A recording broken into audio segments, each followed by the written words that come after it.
ക്യാരറ്റും റൈസും കൊണ്ട് ചെയ്തെടുക്കാൻ നല്ലൊരു സ്വീറ്റ് റെസിപ്പിയാണ്. ആദ്യം നമുക്കൊരു 3 ടേബിൾ സ്പൂൺ നെയ്യ് ചൂടാക്കിയിട്ട് ഇതിലേക്ക് കുറച്ച് കാഷ്യൂസും കിസ്മിസും ഒന്ന് മൂപ്പിച്ചെടുക്കാം. ഇനി ഇതൊന്ന് മാറ്റി വയ്ക്കാം. ഇതേ നെയ്യിൽ തന്നെ 1 കപ്പ് അളവിൽ ഗ്രേറ്റ് ചെയ്തിട്ടുള്ള ക്യാരറ്റ് ചേർത്ത് കൊടുക്കുന്നുണ്ട്. ചെറുതായിട്ടൊന്ന് മൂപ്പിച്ചെടുക്കുക. എന്നിട്ട് ഇതിലേക്ക് നമ്മൾ ഒരു ബിരിയാണി റൈസാണ് ചേർത്ത് കൊടുക്കുന്നത്. ഞാനിവിടെ ബസ്മതി റൈസാണ് എടുത്തിട്ടുള്ളത്. ഒരു 1/4 കപ്പ് അളവിൽ മാത്രം മതി കേട്ടോ. ഒരു അരമണിക്കൂർ വെള്ളത്തിൽ നല്ലപോലെ കുതിർത്തതിന് ശേഷമാണ് നമ്മൾ ഇതിലേക്ക് ചേർത്ത് കൊടുക്കേണ്ടത്.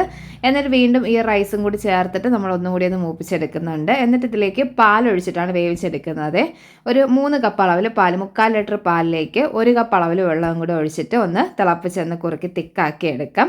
നന്നായിട്ടൊന്ന് വെന്തതിന് ശേഷം ഈ അരിയും ക്യാരറ്റൊക്കെ വെന്തതിന് ശേഷമാണ് ഇതിലേക്ക് മധുരത്തിന് ആവശ്യമായിട്ടുള്ള പഞ്ചസാരയും ഞാനിവിടെ കുറച്ച് കണ്ടൻസർ മിൽക്കും കൂടി ചേർത്താണ് എടുത്തിട്ടുള്ളത്. ഇതിലേക്ക് വേവിച്ച് വെച്ചിട്ടുള്ള ചവ്വരി ചേർത്ത് കൊടുക്കാം. എന്നിട്ട് കുറച്ച് ഉപ്പും കൂടി ചേർത്ത് കൊടുക്കണേ. നല്ലപോലെ ഒന്ന് ഇളക്കി ഒന്ന് തിളപ്പിച്ച് ഒന്നുകൂടി ഒന്ന് തിളപ്പിച്ചെടുക്കുന്നുണ്ട്. അപ്പോൾ ചവ്വരി ചേർത്തിട്ടുള്ളതുകൊണ്ട് തന്നെ ഒന്നുകൂടി ഒന്ന് തിക്കായി വന്നിട്ടുണ്ട് കേട്ടോ.